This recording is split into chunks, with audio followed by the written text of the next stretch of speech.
a figure slinks out of the late-night shadows, stepping onto the cobblestone streets of Old San Juan, a historical district of the Puerto Rican capital city. In the orange glow falling from nearby street lamps, a long knife flashes from his hand. The figure jams the blade into Adam Anhang, a 32-year-old Canadian real estate developer and recent transplant to the island. As the vicious attack continues, the figure stabs Anhang again and again before crashing a loose cobblestone over his head. Anhang manages to call out to his nearby wife, Aurea Vazquez Rijos, a former Puerto Rican beauty queen. "Run, baby, run," Anhang shouts, law enforcement would later say. When San Juan authorities eventually rushed onto the scene on September 22, 2005, Vazquez Rijos was loaded into an ambulance with cuts and bruises. Anhang, however, was already dead. Blood was spilling across the island that year.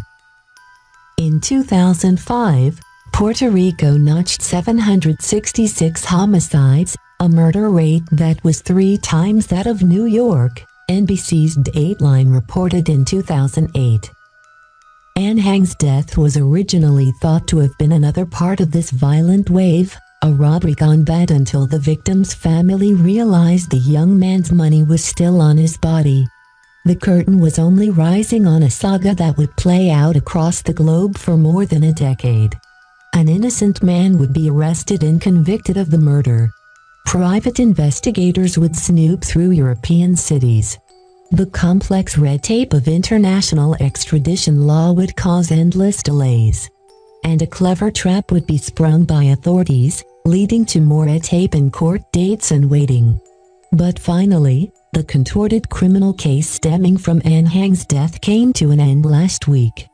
On Friday, Vazquez Rijos, 38, her sister, Marcia Vazquez Rijos, and an ex-boyfriend, Jose Ferrer Sosa, were all sentenced to life in prison for their part in a complex murder-for-hire plot. The Associated Press reported. According to federal prosecutors, Vazquez Rijos plotted her husband's death in a greedy gambit to grab his millions. But it was Vazquez Rijos's globe-trotting exploits after her husband's murder and the Anhang family's tireless pursuit that earned the case international attention. The European press dramatically dubbed her the Black Widow. Years after the murder, her pregnancies would take on critical legal importance for judges weighing international treaties. But in the beginning, a surprise pregnancy is what threw Vazquez Rijos told Anhang together.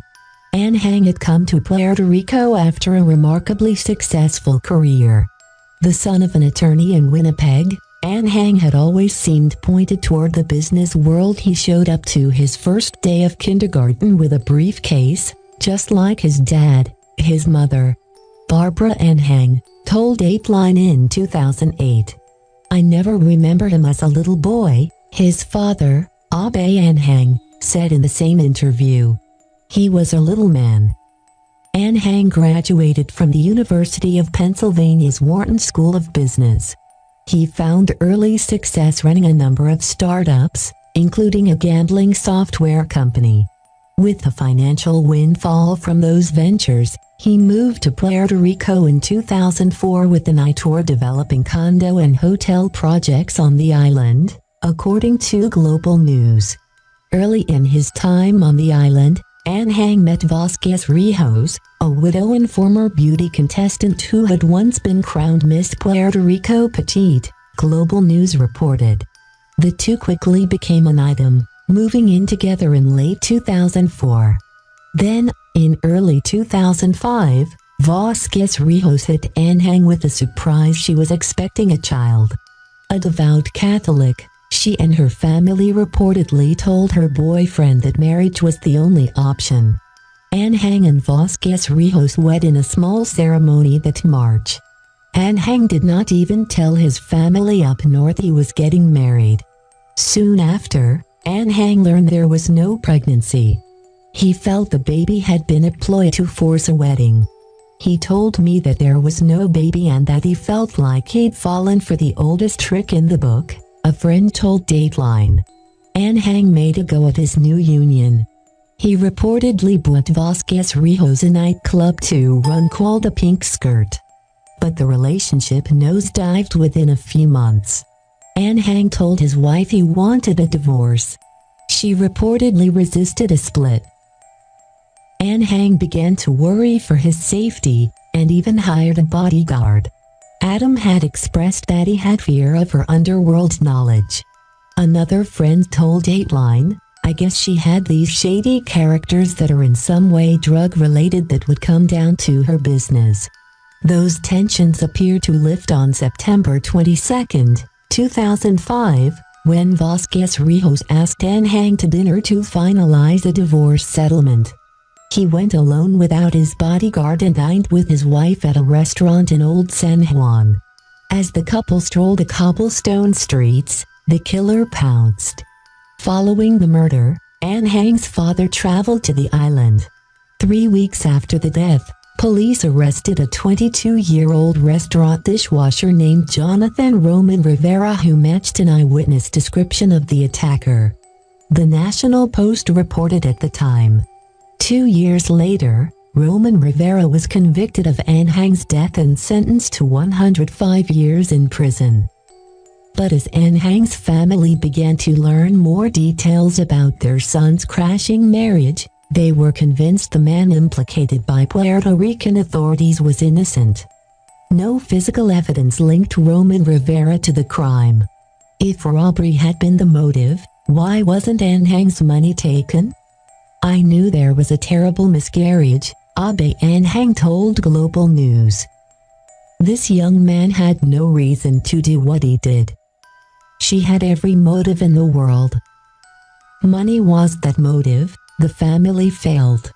Under the terms of the couple's prenuptial agreement, which valued Anhang's wealth at more than $24 million, Vazquez Rijos was entitled to a maximum $360,000 in a settlement. The National Post reported. As a grieving widow, however, she had a better claim, and 6 months after the murder, Vazquez Rijos sued the Anhang family for $8 million of the estate, Dateline reported. After Roman Rivera's conviction, Anhang's father approached the FBI with his doubts. The agency dispatched a team of agents to re-examine the crime, and eventually federal authorities found witnesses placing Alex El Loco Pabancolon at the scene. A dealer who reportedly sold drugs to customers at the Pink Skirt, he confessed he had killed Anhang after Vazquez Rijos agreed to pay him $3 million. The payment never materialized after the crime. He pleaded guilty and agreed to cooperate with prosecutors. A federal grand jury indicted Vazquez Rijos for orchestrating Anhang's death in 2008. Roman Rivera was exonerated and freed. But by then, Vazquez Rijos had split. Unwilling to let their son's killer slip away, the Anhangs hired a private investigator, who tracked Vazquez Rijos to Florence. The destination was likely not an accident. The Italian government will not extradite fugitives to the United States who are facing the death penalty. Vazquez Rijos lived openly in the European city as a tour guide. She had access to 3 or 4 identity cards. She was using 3 or 4 different names, different hairstyles, different hair colorings, Anhang told Global News. The Anhangs paid a private investigator nearly $1,000 a day to track her movements. From these reports, the family learned Vazquez Rijos was attempting to keep herself farther outside the reach of U.S. law. Safe for the time being, she needed to obtain permanent residency to completely protect herself. In 2008, Vazquez Rijos became romantically involved with an Italian air conditioning contractor and gave birth to twin daughters. As the mother of Italian citizens, she was even less likely to face extradition, Global News reported. American authorities went to unique lengths to finally grab the wanted woman in 2013. That year, American and Spanish law enforcement, posing as members of a fictitious Spanish travel agency, contacted Vazquez Rijos with a job offer in Madrid. On June 30, 2013, she boarded a plane for Spain. At the Madrid airport, while she waited for her luggage, Interpol agents took her into custody. "I got a call 10 minutes after she landed," Anhang told Global News. But more surprises further delayed Vazquez Rijos' return to U.S. soil. According to the BBC, as she waited in a Spanish prison, she became sexually involved with a male inmate, an Italian national serving a sentence for a drug offense. Vazquez Rijos again became pregnant and petitioned a Spanish judge to block her extradition because she was now the mother of a Spanish citizen.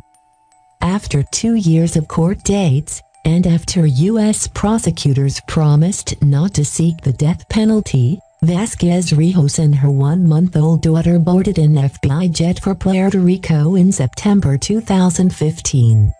On the island, Vazquez Rijos was taken into custody and her baby was placed in state care.